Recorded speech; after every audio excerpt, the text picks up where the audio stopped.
What's up, Markerheads? It's Karen from Art by Karen E. Haley, and today I have a drawing that's going to be kind of like a little mini tutorial. This is a drawing that I did for Crazy Comic Lady of Ariel and some Pokemon friends.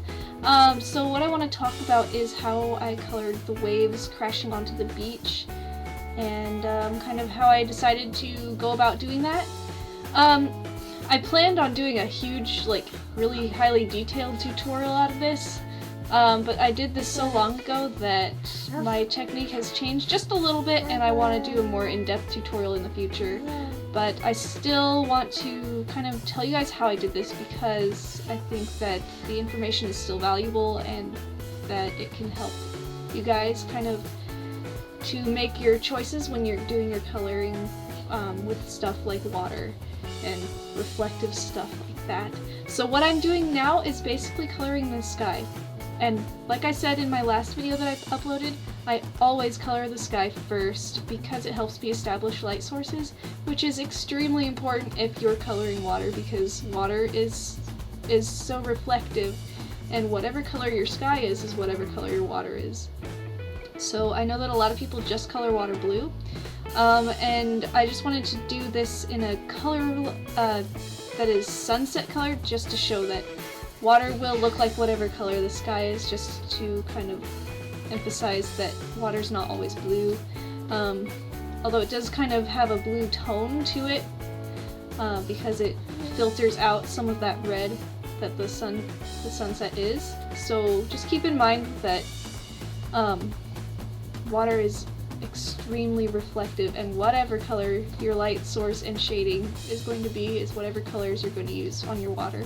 Right now I'm just putting all of the lighting on all the characters.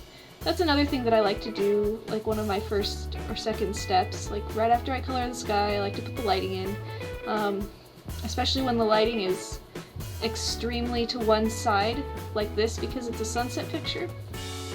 Now I live in Oregon, which is on the west coast of America, and so my understanding of the sun is that it always sets in the west, and in this picture we're looking north. So that's why the picture that's why the light source is on the left side of the picture. Now this I want to talk about. My character here, this Vaporeon, is halfway submerged in the water, and so I outlined the character with a colored pencil. I outlined it with blue because it's the same color as the character itself, and I don't want black outlines to be under the water. I just wanted it to have kind of a soft edge because when things are underwater, you know, it kind of has a ripply effect and it doesn't have defined outlines, and that's why I did it that way. So now I'm illustrating the splash, and so just like the characters, what I did was I laid in the pink that I'm using for my lighting color, and I'm blending it with my colorless blender so that you can see where all of the lighting is going to go.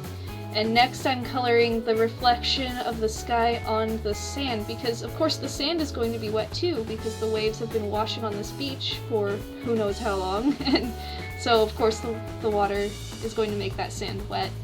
And so that's what I'm doing. I'm not worried at all about how streaky this looks because I'm going to be going over it with several layers of sand color, and so I'm just coloring in pink and purple, and then I'm going to go over it with sand colors. I really don't care about how uneven it is. I know a lot of people are like, oh, it's going to be so streaky. It does look really streaky, and I was kind of concerned about it at the time, but it blends out really well. And so right now I'm laying in my sand color. For my sand color I used E42, I believe. Yeah, sand white. And then I'm laying in E43 for my really wet sand, the stuff that's right next to the water. And what I'm doing is I'm laying in patches of sand color and leaving kind of squiggly S-curve shapes of the light pink and purple colors underneath, and that will make it look like the edges of kind of thinner waves that are washing back down to the sea.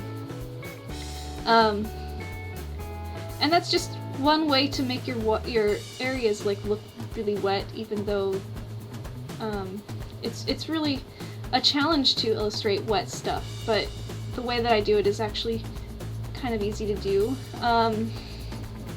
Now I'm laying in the actual color of the water. Now if the sky was blue, you would be laying in blue, but right now I'm laying in pink because my sky is pink and purple. And sorry I'm coloring out of frame again. But anyway, here we go. Now I'm coloring in frame. So what I'm doing is I'm doing more of those S curves and zigzags, but they're smooth zigzags. So I'm just laying in a bunch of those, and I'm laying in the reflections of the sky on the splash as well. And those are going to be a little bit more chopped up looking because the water is splashing a whole bunch. Another thing I want to say is that perspective can be a challenge with waves. You want to practice a lot before you do wave scenes because you want to get your perspective right. And this one I did, and I actually did a couple color swatches that I wish I could find so that I could show you. But I did a couple color swatches with the perspective just to try and get it right. Practice runs or whatever you want to call them. And the best way to describe it is that you want to make the splashes smaller. Ron's trying to put some commentary into. Anyway, you want to make the little patches of color narrower and smaller at the same time. So you want them to be like thinner vertically and also smaller horizontally.